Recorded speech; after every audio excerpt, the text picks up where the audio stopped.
I've lived in many countries and mixed with many men. I've shared their days of sunshine, gone with them in the rain. The fires at evening said we were brothers. The fires at evening said we were brothers. A soldier I saw weeping beside a dying friend. My officers had said I must hate him till the end. But seeing his grief I knew we were brothers. But seeing his grief I knew we were brothers. A man sat on a doorstep to see the children play. The gentle way he smiled there would charm your fears away. A stranger he, but love made us brothers. A stranger he, but love made us brothers. One day I climbed a mountain with friends of other lands. The words we used were different, but joy one understands. Our gladness in God's world made us brothers. Our gladness in God's world made us brothers. The words and customs vary like waves upon the sea. One life beneath the surface binds everyone to me. Who knows the truth knows all men as brothers. Who knows the truth knows all men as brothers. Then brothers, why endeavor to set ourselves apart?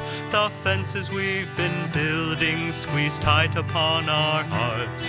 Come sing the truth that all men are brothers.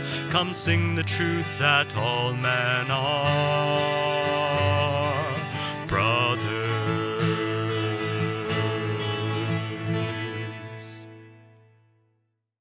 I'd like to welcome all of you to Sunday service at Ananda Village in the Temple of Light. I am Nayaswami Parvati, this is Nayaswami Pranaba, and joining us today as our speaker is an Ananda minister, Sundara. I'd like to read first from Rays of the One Light. And we're very happy to have you all here. It's such a blessing to be able to offer this Sunday service each week to everyone. Ego, friend or foe, truth is one and eternal. Realize oneness with it in your deathless self within. The following commentary is based on the teachings of Paramhansa Yogananda. Jesus Christ begins his Beatitudes with the words, "Blessed are the poor in spirit, for theirs is the kingdom of heaven." To be poor in spirit in such a way as to merit the kingdom of heaven doesn't mean to be poor-spirited. Rather, it means to see oneself as owning nothing, since all belongs to God. For all is a manifestation of his consciousness. St. John of the Cross wrote, "If you would own everything, seek to own nothing." That which the ego relinquishes, offering it up to soul consciousness, is reclaimed forever in cosmic consciousness. Nothing is ever lost. Paramhansa Yogananda tells the story in Autobiography of a Yogi of the levitating saint, Baduri Mahashai. "Master," said a disciple of this saint once ardently, "you are wonderful. You have renounced riches and comforts to seek God and teach us wisdom." It was well known that Baduri Mahashai had forsaken great family wealth in his early childhood when single-mindedly he entered the yogic path. You are reversing the case, the saint's face held mild rebuke.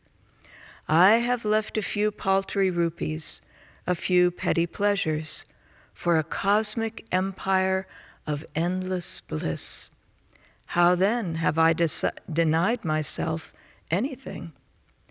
I know the joy of sharing the treasure. Is that a sacrifice? The short-sighted worldly folk are verily the real renunciates. They relinquish an unparalleled divine possession for a poor handful of earthly toys. The Bhagavad Gita in the 3rd chapter states, all things are everywhere by nature wrought, in interaction of the qualities. The fool, cheated by self, thinks, this I did, and that I wrought. But ah, thou strong-armed prince, a better lessoned mind, knowing the play of visible things within the world of sense, and how the qualities must qualify, standeth aloof even from his acts. Thus, through Holy Scripture, God has spoken to mankind. Om, Om, Om.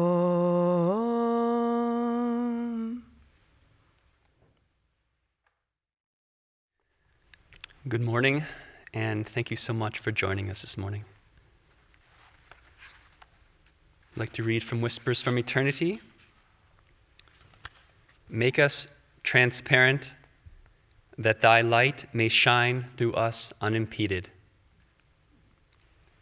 The sunbeams of thy love shine equally on all the members of thy cosmic family, whether prophet, hero, villain, tiny moth, or me.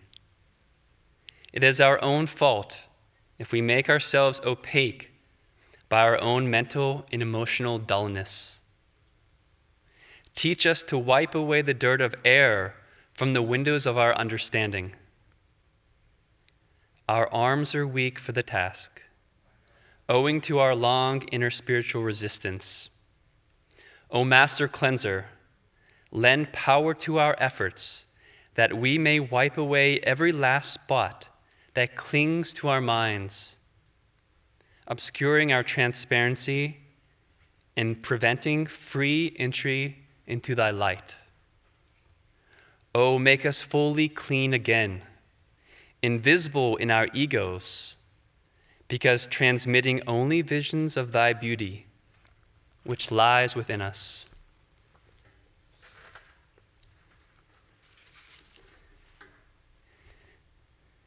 It is our egos that prevent us from seeing our true inner beauty. There's a story that takes place in Thailand. It was the early 1800s, and the king of Thailand had recently asked that the various statues of the Buddha that had been in ruinous temples throughout Thailand be moved to Bangkok. Bangkok had recently been named as the new capital of Thailand, and he needed statues to fill the new temples that were being built. So there's this one statue of the Buddha. It was 10 feet tall. It was covered in stucco and these little pieces of colored glass. And this statue was moved to Bangkok. It wasn't seen as particularly an important statue, but it was still a sacred image of the Buddha. So it was moved from monastery to monastery. At one point, it was actually even just placed in storage under a tin roof for 20 years. But it wasn't until the mid-1950s, when the statue was once again being moved, that as it was kind of being lifted and put into place, it fell and it cracked. And so, as the story goes, they kind of place it back on the ground. It was raining outside. They covered it in a tarp. And that night, one of the monks went to check on it. he lifts the tarp, he shines a light on it, and where that crack was, he sees something shimmering. Eventually, they take away all the stucco. Turns out that image of the Buddha was made of solid gold. And as the story goes, hundreds of years earlier, when the Burmese were coming and invading Thailand, which was known as Siam at the time, the monks at this particular monastery wanted to protect this gold image of the Buddha. And so they covered it in stucco and pieces of glass. And its glory had remained hidden for hundreds of years. So it is too with us. We don't concentrate on the gold of our soul, most of us, but our concentration is on our egos, our greatness, our weakness, our accomplishments, the times when we fail again and again. But as Master said, to master our egos, we must learn self-control. Only then will life be glorified by bliss while still in the flesh. Imagine that prospect. Isn't that what we're looking for? For our lives to be filled with that bliss while still in the flesh, not something that we have to wait for until after we pass from this earthly realm, but it can be with us now. But how do we really know if we're acting from a place of ego or not? Because sometimes it's hard to know, right? Most people even watching Sunday service probably, we're humble people. We're not trying to think of ourselves as having a big ego or stuff or anything like that, but it can be subtle. And there's a sacred space between our thoughts of our own greatness and our own weakness. And in that space between, that is the mind of the yogi, ever calm, ever watchful, offering everything up to God and seeing God as the doer in all that we do. Yogananda, in his early lessons, he gives us kind of these comparisons of kind of egotism versus humbleness. And he said we need to determine what throne of consciousness our mind is predominant in our mind. Because as I said, how do we know if we're coming from a place of ego or not? Because it's so subtle. And we think, well, I believe in this, therefore it must be true, or I feel this deeply, therefore it's right. But where is it coming? What's predominant in our mind? And Yogananda, he gives these comparisons, as he often does, and it's so beautiful, almost as if to say, if you're coming from ego, it's going to look like this. If it's coming from humbleness, it's going to look like this. So these are something that we can kind of take in our own consciousness as we go throughout our daily life and kind of look and see what places are coming from. So one of them is, he gives many of them. One of them is, egotism refuses to investigate truth, where humbleness is always ready to learn.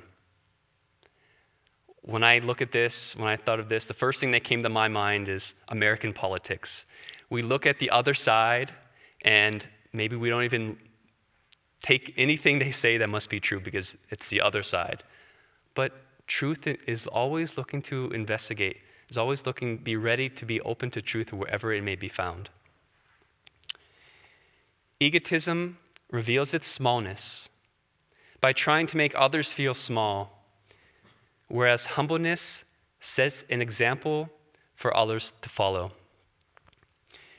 In the northwestern frontier of India, there was a group called the Pathans. These were Muslims. These were warriors. These were fighters. They are known for resisting invaders coming into their territory. So when the British came, there was conflict. This part of India, there was a lot of violence. And at one point, the leader of the Pathans, a man named Abdul Ghaffar Khan, he invited Gandhi to come to this area. People at the time were afraid for Gandhi, because of, this area was always kind of about to explode in violence, and it had at times. So Gandhi, he goes to this area. He goes to speak to these various groups of Pathans, and many of them, had their guns slung over their shoulders. And he said very quietly, "What are you afraid of? Why are you carrying guns?" He said, "I have taught myself not to be afraid of anything, That's why I am unarmed.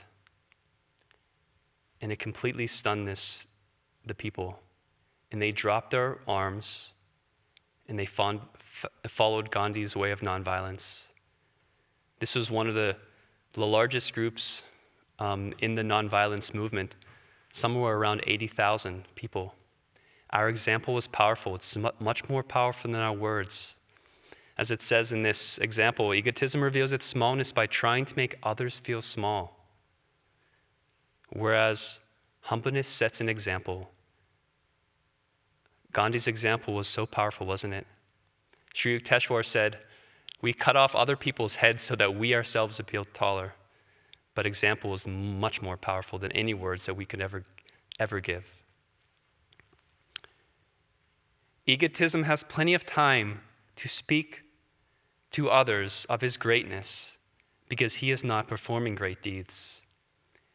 Whereas the humble man is so busy doing big things that he has no time to speak of his greatness. When I read this, the first person I thought of was Luther Burbank, the horticulturalist. He came up with something like 800 different varieties of plants that he kind of produced, plants and fruits and trees that he produced. In 1893, when he created a catalog that had 100 different new varieties of plants and flowers. And at the time, people, horticulturalists in America and Europe, they thought it was a hoax. What one man can produce so much?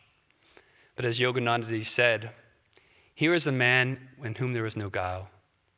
His heart was fathomlessly deep, long acquainted with humility, patience, and sacrifice.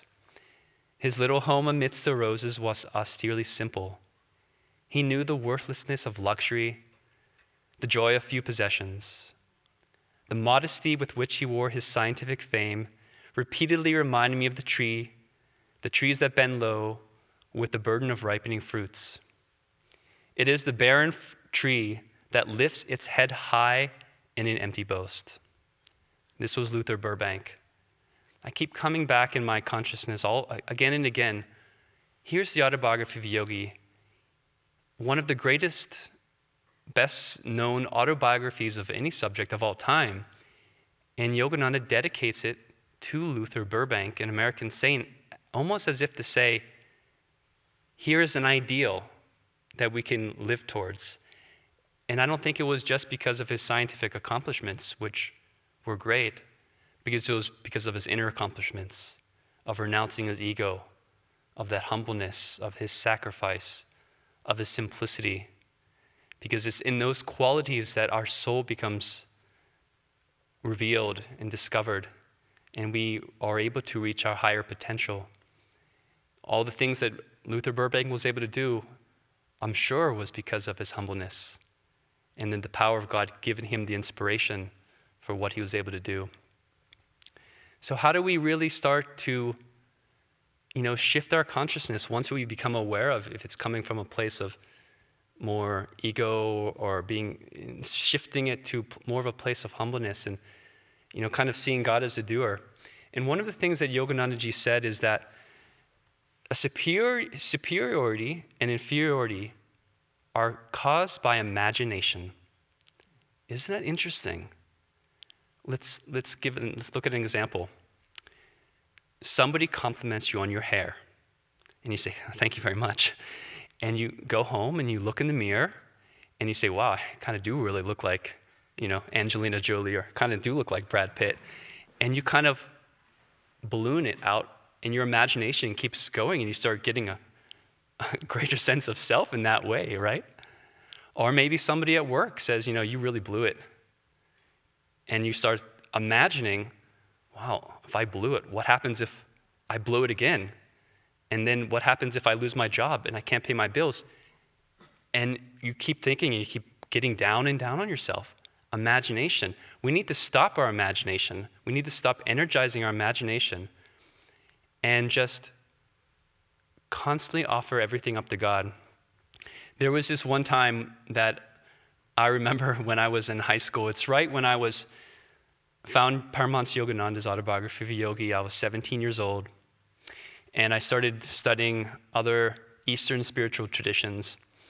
And I was brought up Catholic, and as I started studying these traditions, I kept in my mind imagining the time when there was going to be a conflict with my parents. And I kept creating this drama in my mind. And it just I kept arguing with them, my point of view, how wrong they were. This is all in my mind. I just kept imagining it. Until one day my parents asked me if I was going to church with them. And I said no. And I told them why.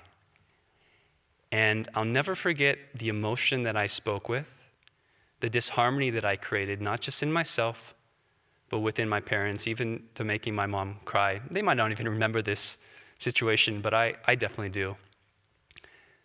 And how different that would have been if I didn't let my imagination run wild, if I would have approached that whole situation with gratefulness, a sense of gratitude to my parents for the love and kindness that they showed me because of their faith, how good it would have made them feel.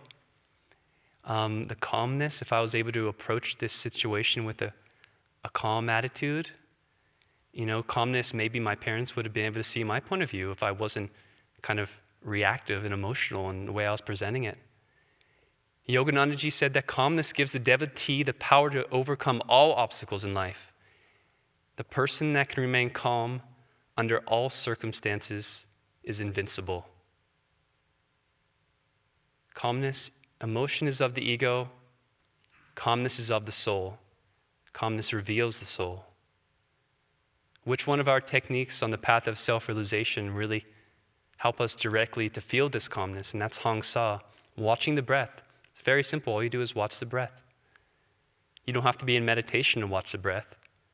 You can be watching the breath right now. Just as you watch somebody else breathe, just watch your breath go in and out naturally without controlling it. The yogis have found that as you watch the breath slows down. As the breath slows down, the mind becomes calmer, and we get glimpses of our true soul nature.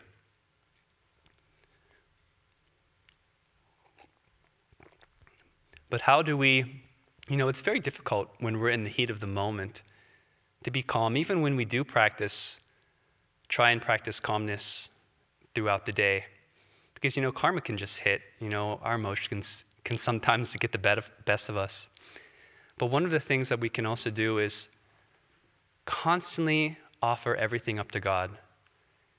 When people would praise Yogananda, he would just lift his hand and his finger as if to say, the true power comes from God. Swami Kriyananda said that our job is to perfect ourselves by divine power, not by ego power. Christ, or in the Bible too, it says that, be ye therefore perfect, even as the Father in heaven is perfect. This perfection, we can't do it by ourselves. We can't just do it with our limited ego personalities and capabilities, no matter how great we think we are. We need the help of God. We need the help of others who are channels for that divine. A friend of mine told me this story several years ago. About 15 or 20 years ago, he attended the Self-Realization Fellowship Convocation. And I think he was going back. He was taking the bus after one of the classes back to his hotel. He asked the bus driver how he was doing. And the bus driver said, "This is my favorite time of the year." This man was not a devotee of Yogananda. He said, "This is my favorite time of the year because of seeing all these loving and joyful people." That love and joy, that is our responsibility as devotees, to be channels of these teachings. Teachings of self-realization are powerful on paper, but they become living when the words of that paper become three-dimensional, and they became lived through us as those channels. And so that is what we are called to do, to be channels, so that we all need those examples of what the teachings mean, of how to transcend our ego in the right way, and to have the right attitude. One time, Swami Kriyananda, this was in 1968, and it was 9 o'clock in the morning. In a couple hours, he was about to give the Sunday service, and all of a sudden, he had a kidney stone attack. And somebody once said that a woman who was giving birth said that, who also had a kidney stone attack, said, if you were to compare the pain of giving birth and a kidney stone attack, a kidney stone attack is much worse. So here's Swami Kriyananda. He's having this intense pain, and he always had this rule that he will never pray for himself. So half an hour passes, the pain is intense. An hour and a half passes, an hour and 45 minutes passes, and he looks at his watch. It's 15 minutes before he's supposed to give Sunday service. He's not praying for himself. But he says to the Divine Mother, if you want me to give this service, then you're going to have to take away this pain. And he said, as quickly as you can just move your hand across your body, the pain went away. And the intensity of pain was overcome with an intensity of bliss. Bliss that he was just able to give and keep throughout that service. Again, as I said earlier, as Master said, when we can learn self-control, life will become glorified by bliss while we're still in the flesh. Imagine that feeling of being glorified by bliss. Focus on that feeling. Let that feeling drown out any other thoughts of your own greatness, your own sense of, how many mistakes you've made, even 20 years ago. This is a path that doesn't focus on our sinfulness. That's why Yogananda Ji said again and again, never call yourself a sinner. That is one of the greatest sins, because we desecrate the image of God in which we were made. Now, is this to say we don't err? Of course we make mistakes. As long as we're bound by ego conscience, so we're going to make the mistakes again and again.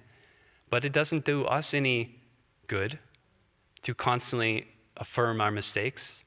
And it doesn't do us any good to constantly affirm other people's mistakes that they've made. We got to just forget about it and realize that underneath all of our mistakes, all of our apparent great accomplishments, apparent weaknesses, there is the power of God. Yogananda Ji said that just as Jesus could keep his love while being crucified and say, Father, forgive them, they know not what they do. He said, we too must forgive our own trials, our own mistakes. He said that we must affirm, resurrect. My soul was resurrected. My power is greater than all my trials because I am a child of God. Close your eyes and say this with me. My soul is resurrected. My power is greater than all my trials because I am a child of God. Say it with deeper feeling. My soul is resurrected. My power is greater than all my trials because I am a child of God. My soul is resurrected. My power is greater than all my trials because I am a child of God. My soul is resurrected. My power is greater than all my trials because I am a child of God. Constantly, we need to give ourselves up to God. Anything that we want to accomplish, we need to ask for help from the one who can truly do great things through us.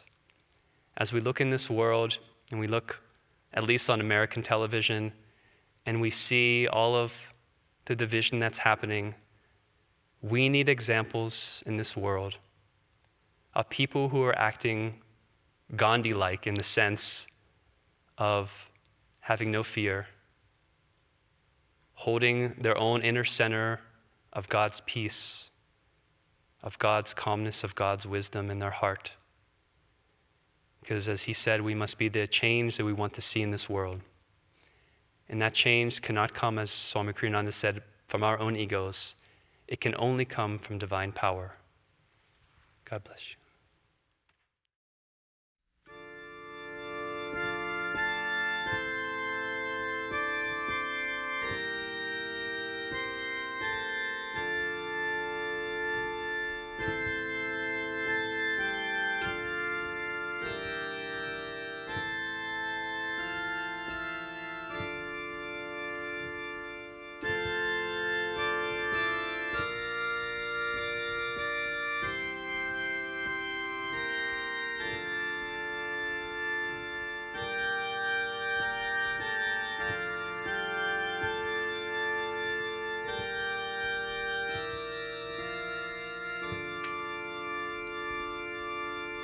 Mother of wisdom, mercy and grace, grant us thy vision, grant us thy peace.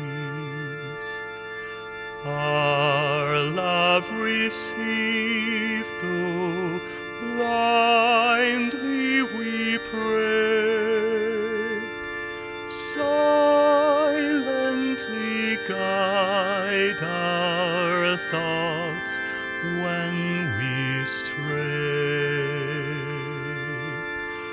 How many years so proud of our wisdom, turning from God, we've wandered alone.